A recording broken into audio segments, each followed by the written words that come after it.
İslam'da işverenle iş yapan arasında ilişki, münasebet, ahlak çok önemli bir meseledir.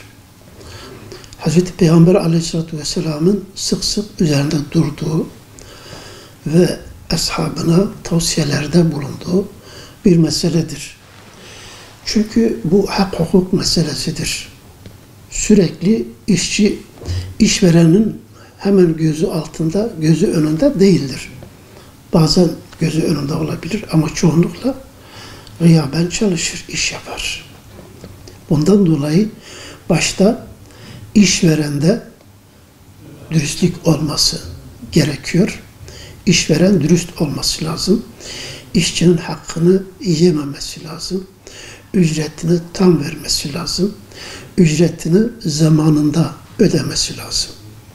Peygamberimiz Aleyhisselatü Vesselam buyurur, işçiyi çalıştırdığınızda alın teri kurumadan ücretini veriniz. Alın teri kurumadan. Yani ücretini iş bıraktığında avucuna koyunuz. İşçi ücretini hemen aldığı zaman ferahlıyor. O işteki yorgunluğu unutuyor. Aldığı ücretle bir ekmek götürüyor. Bir ihtiyacını gördüğü zaman onu rahatlatıyor yani. O yorgunluğu atıyor. Ama yorgun eli boş olarak döndüğü zaman hele aybaşı veyahut aylar beklediği zaman bu haksızlıktır. Zulümdür. İşçinin ücretini tahir etmemek lazım. Taksite bağlamamak lazım. Anlaşma yapılacak. Günlük mü ödenecek, haftalık mı, aylık mı? İşçiyle işveren arasında bir sözleşme yapılması lazım. Ve bu sözleşme ikisinin de riayet etmesi lazım. Gerekirse işçinin ihtiyacı olduğu zaman avans denilen önceden ödeme yapılabilir. Bu bir iyiliktir. İşçiyi daha fazla sevindirir. Gerekirse arada ücretin dışında bir şeyler vermek, onun gönlünü hoş etmek daha önemlidir. Bu onu mutlu eder ve işine bağlı yapar. Daha sadakatle çalışır. İşçiye gelince o da dürüst olmalıdır. Onun elinde işverenin aleti olabilir, makinesi olabilir, dezgesi olabilir.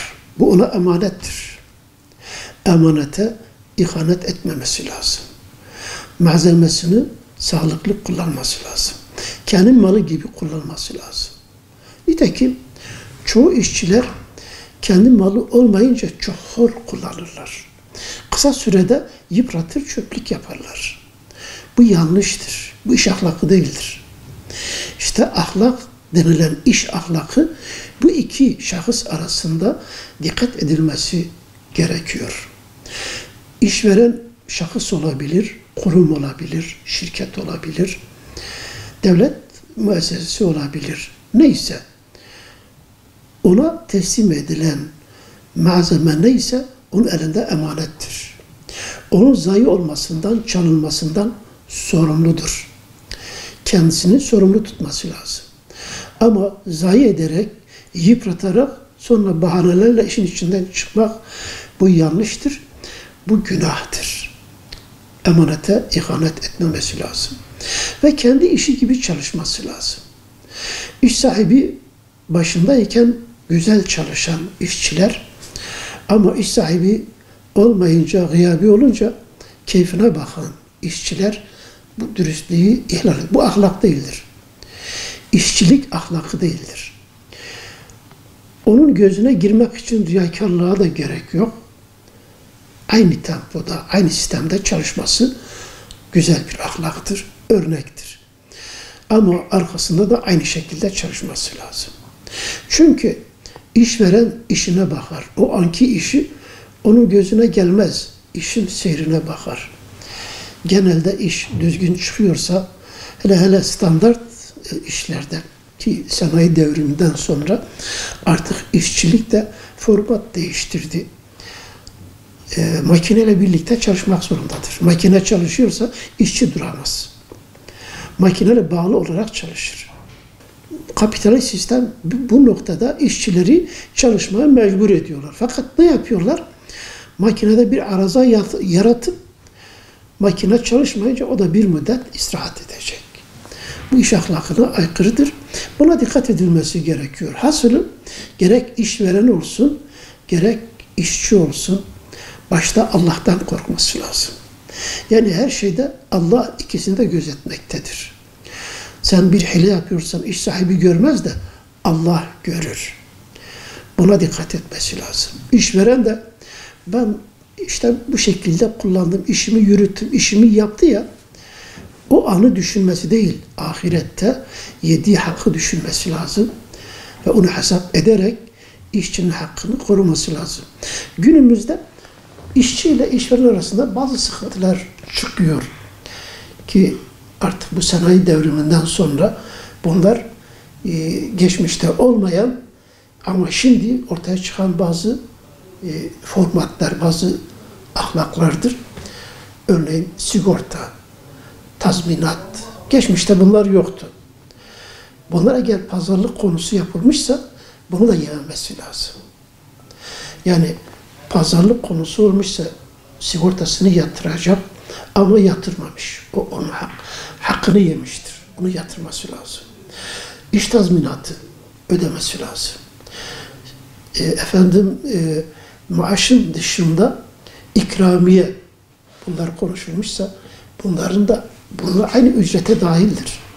Bunlara da verilmesi lazım. Bunlar ücrettir aynı zamanda. İşverenin bunu alttan yemesi veyahut onun yerine başkasını, akrabalarını, dostlarını götürüp sigortaya kaydetmesi, bunun hakkını başkasına vermesi demektir. Bu yanlıştır, zulümdür. Bundan sakınmaları gerekiyor. Hazreti Peygamber sallallahu aleyhi ve sellem buyuruyor. İşçi değil, hayvan bile. İnsan hayvanları da çalışıyor. Hayvan da bir işçidir. Hayvanın ücretini onun karnını doyurmaktır. Onun bakımını yapmaktır. Sağlığını korumaktır. Ama takatının üstünde ona yük yüklemeyin buyuruyor aleyhissalatü vesselam. Kaldıramadığı, zorlandığı bir yükü ona yükleseniz bu zulümdür. Hayvanların da hukuku vardır. Herkese işçiyi de saatinden fazla çalıştırmamak gerekiyor. Anlaşılan bir zaman var, bir saat vardır. Saati üstünde çalıştırdığı zaman primini vermesi lazım. Ek ödemesi lazım. Yok. Nasıl olsa artık işçidir. Ben anlaşmışım aylık ama gece gündüz çalışmak değil. Çalışmanın bir usulü vardır. Normalde insanlar 8 saat mi çalışıyor, 10 saat mi çalışıyor? Veyahut tezgaha bakıyor, dükkandır. Saat kaçta açılır, kaçta kapanıyor? Ona göre konuşması lazım ve işçinin de işine bağlı kalması lazım. Namaza gidiyor, abdeste gidiyorsa sağa sola takılmadan işini yaptıktan sonra tezgahına, işinin başına dönmesi lazım. Dalgacılık yapmaması lazım. İşveren onu ibadetinden alıkoyamaz. Bu Allah'ın hakkıdır. Allah'ın hakkı ayrıdır, kul hakkı ayrıdır. Şimdi 8 saat onu çalıştıracaksa namaz vaktinde artık bu çalışma saatidir, sen namaza gidemezsin diyemez. Namaza gider, abdeste gider, ihtiyaç görür. Bunlar yani normal görülen şeylerdir. O saatin içine dahildir. Çalışma saatinin içerisine dahildir. Bunu yaptığı zaman zulümdür. İşçi de işe gittiği zaman yani kendisine tanınan süre veyahut yapacağı iş süresinden fazla zaman harcıyorsa bu da zulümdür. Bu da haksızlıktır. Allah'ın hakkını yemektir. İşi terk etmiştir çünkü.